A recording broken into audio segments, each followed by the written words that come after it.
Sir, कल जैसे Bharatiya Janata party ने बंदी का ऐलान किया, इसमें क्या प्रतिक्रिया आपकी है सर, क्या कहेंगे? देखिए, पिछले दिनों जो घटना घटी है और एक नौजवान हिमांशु की हत्या हो गई, यह बहुत ही दुखद है और पूरा जमशेदपुर उस परिवार के दुख में उनके साथ है। मगर अफसोस इस बात का है कि भारतीय जनता पार्टी, जिसे इंसाफ से मतलब नहीं है, वे जमशेदपुर को फिर से एक बार डिस्टर्ब करना चाहते हैं। ये राजनीति करने का समय नहीं है, ये समय था जमशेदपुर के साथ, परिवार के लोगों के साथ खड़ा होने का। मगर भारतीय जनता पार्टी जिस तरीके से एक ओछी राजनीति का परिचय दे रही है और कल जमशेदपुर को एक बार पूरा अस्त व्यस्त करने का जो एक उनका षड्यंत्र है, वो हमारे शहर की जनता समझ रही है। जहाँ तक पुलिसिंग का सवाल है, प्रशासन अपना कार्य कर रही है। निश्चित रूप में एक चूक हुई है, जिस चूक के कारण हमारे 2 होनहार बच्चों की ज़िंदगियाँ आज अधर पे हैं। एक की जान चली गई है और दूसरा ज़िंदगी की जंग लड़ रहा है। मगर भारतीय जनता पार्टी अपने गिरवान में झांक कर नहीं देखती है। आज जिस तरीके से भारतीय जनता पार्टी का एक नेता इस शहर में एक डीडी नाम से बार चला रहा था, नशा का खुलेआम वितरण हो रहा था और वहाँ पर नाच गाना भी चल रहा था। हमारी नौजवान पीढ़ी वैसे पब और से डिस्को में जा कर के बर्बाद हो रही है। भारतीय जनता पार्टी संस्कृति की बात करती है और भारतीय जनता पार्टी के नेता इस तरह का व्यापार करके युवाओं को नशे में ढकेल रहे हैं और उसी का परिणाम ये हत्या है। अगर डीडी डॉन में जो लड़ाई चल रही थी, वहाँ का जो प्रशासन है, अगर प्रशासन को बुला करके उसको वहीं पर गिरफ्तार करवा देता, जो भी अपराधी वहाँ पर इस तरह का कार्य कर रहे थे, तो सड़कों पे आकर के ये कार्य नहीं होता और हत्या नहीं होती। और क्या कारण है भारतीय जनता पार्टी अपने नेता नीरज सिंह को आज बचाने का प्रयास कर रहे हैं? क्यों उसको अभी तक बर्खास्त नहीं किया भारतीय जनता पार्टी ने? क्या भारतीय जनता पार्टी नशे के कारोबार को बढ़ावा देना चाहती है?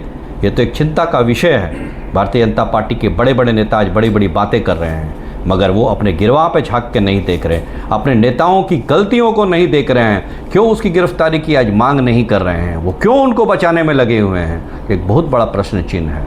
उल्टा आज वो हमारे शहर को डिस्टर्ब करने का कार्य कर रहे हैं। वो भूल गए हैं कि उनके कार्यकाल में किस तरह से एक सीरियल क्राइम चल रहा था, पूरा शहर हमारा डिस्टर्ब था। हमारे माननीय मुख्यमंत्री ने एक कड़ा कदम उठाते हुए जो दोषी पुलिसकर्मी थे उनको सस्पेंड किया और हमारे ज़िले के एसपी को भी उन्हें निलंबित किया है। और जो परिवार था, पीड़ित परिवार को मुआवजे के रूप में उस घर की एक महिला को नौकरी देने का भी कार्य हमारे मुख्यमंत्री ने किया।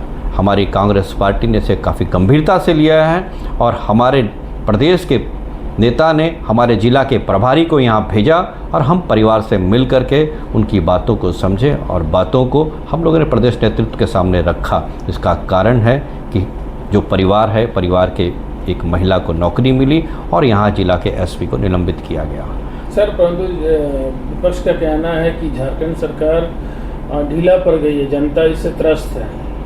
हर जगह जगह हेलमेट चेकिंग के दौरान हेलमेट चेकिंग किया जाता है और आर्म्स चेकिंग नहीं किया जाता है। देखिए, हर जगह चेकिंग, आर्म्स की भी चेकिंग होती है। जहाँ तक हेलमेट चेकिंग का बात है तो ये हमारी सुरक्षा का विषय है। निश्चित रूप में हेलमेट पहन करके गाड़ी चलानी चाहिए। ये सभी जागरूक जो भी लोग हैं उनका कर्तव्य बनता है कि हम हेलमेट पहनकर जो यातायात के नियम है उसका पालन करें।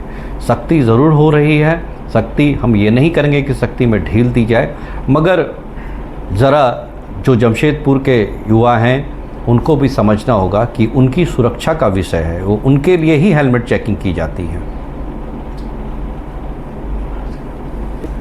सर, झारखंड का जो जमशेदपुर शहर है सर, पूरा वर्ल्ड जानती है, पर आज जमशेदपुर का नाम चापरापुर के नाम से जाना जा रहा है। क्या कहेंगे इस पर? देखिए, काफ़ी चिंता का विषय है, केवल राजनीतिक पार्टियों के लिए ही नहीं बल्कि पूरे सामाजिक स्तर पर हमारे शहर के सभी बुद्धिजीवियों के लिए, सामाजिक लोगों के लिए एक चिंता का विषय है। एक जागरूकता की आवश्यकता है।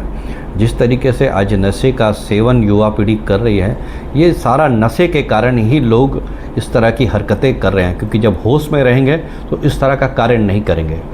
हम जिला प्रशासन से भी अनुरोध करेंगे कि नशे पर अविलंब रोक लगाई जाए। जो भी बार संचालन होता है, जो भी शराब का जहाँ पर वितरण होता है, जहाँ पे दुकानें हैं, समय सीमा के अंदर उसको बंद किया जाए और चेकिंग और जहाँ भी इस तरह की वारदात होती है उस पर गंभीरता से लेते हुए उस पर कठोर कदम उठाने चाहिए। सर, बार के अलावा ड्राई नशा भी होता है सर, जिसका संचालन हर जगह छोटे छोटे बस्तियों में किया, तो उसका रोकथाम कैसे किया जा सकता है? उस पर सरकार को कड़ी एक्शन लेनी चाहिए सर। देखिए, मैंने बताया ना कि ये एक सामाजिक समस्या बनते जा रही है। नशा एक सामाजिक समस्या बन गई है। ये केवल सरकार प्रशासन के ही विषय की बात नहीं है, ये जागरूक लोगों को भी आना पड़ेगा सामने, बुद्धिजीवियों को सामने आना पड़ेगा, जो भी एनजीओ है उनको सामने आना पड़ेगा और समय रहते इसको रोकना होगा। प्रशासन के आँख कान नाक जो होता है जागरूक जनता होती है। प्रशासन को जब हम समय पर इसकी सूचना देंगे तो हमारा प्रशासन बहुत सजग है, निश्चित रूप से इस पर कार्रवाई होगी। सर, जैसे कि पुराने एसपी को सस्पेंड वो मत बोलो क्या गाज गिराना। सर, नया एसपी का आगमन हुआ सर, क्या कहेंगे सर? जी, नए एसपी का आगमन पे सबसे पहले हम उनका स्वागत करेंगे इस ज़िले में, और बहुत चुनौतियां हैं उनके समक्ष। आज जो जमशेदपुर का वातावरण बना हुआ है उसमें शांति स्थापित करना उसके लिए उनके लिए प्रथम प्राथमिकता होगी। और मुझे पूर्ण विश्वास है कि काफ़ी तेज़ तर्रार एसपी हैं और निश्चित रूप में जमशेदपुर की जो भी व्यवस्था है उसमें सुधार होगा और अमन चैन, हमारा शहर शांति प्रिय शहर है, निश्चित रूप में अमन चैन बहाल होगा। मगर भारतीय जनता पार्टी से मैं निवेदन करना चाहता हूं और उन्हें बताना चाहता हूं कि आप अपनी गंदी राजनीति से बाज आएं, हमारे शहर को डिस्टर्ब ना करें। हम भारतीय जनता पार्टी ने जो कल बंद का कॉल किया है वो केवल राजनीति है। भारतीय जनता पार्टी को एक जिम्मेदार पार्टी का परिचय देते हुए, जिम्मेदार विपक्ष का परिचय देते हुए उसे चाहिए था कि प्रशासन की मदद करता, और जो भी त्रुटियां हुई हैं आप निश्चित रूप से उसको उजागर कीजिए, मगर लाश की राजनीति नहीं करनी चाहिए। कल समय था अभी प्रशासन के साथ खड़ा होने का, और जो अपराधी आज बिल में छुपे हुए हैं उसको पकड़ करके सलाखों के पीछे भेजने में मदद करने का। मगर भारतीय जनता पार्टी आज केवल राजनीति करने के लिए आज सड़कों पर उतरने का काम कर रही है और जमशेदपुर को पूरी तरीके से अस्त व्यस्त करने का कार्य कर रही है। हम अपील करते हैं अपने शहरवासियों से कि आप इस दुख की घड़ी में संयम बनाए रखें और भारतीय जनता पार्टी के नाकाम इरादों को कभी भी सफल ना होने दें। हमारे प्रशासन ने काफ़ी इस चीज़ को गंभीरता से लिया है और जो अपराधी हैं उन पर 2 लाख रुपए का इनाम भी घोषित किया है। प्रशासन को जो ज़रूरी कदम होने चाहिए आज वो उठा रही है। आवश्यकता है प्रशासन के साथ खड़ा होने की। अगर कल हम बंद का कॉल करते हैं और बंद कराने में लगे रहते हैं तो पूरा प्रशासन बंद को रोकने में और अर्थव्यवस्था को रोकने में, लॉ एंड ऑर्डर को फॉलो करने में लगा रहेगा और अपराधियों को फिर कहीं दूर भाग जाने का अवसर मिलेगा। ये काफ़ी दुखद बात है।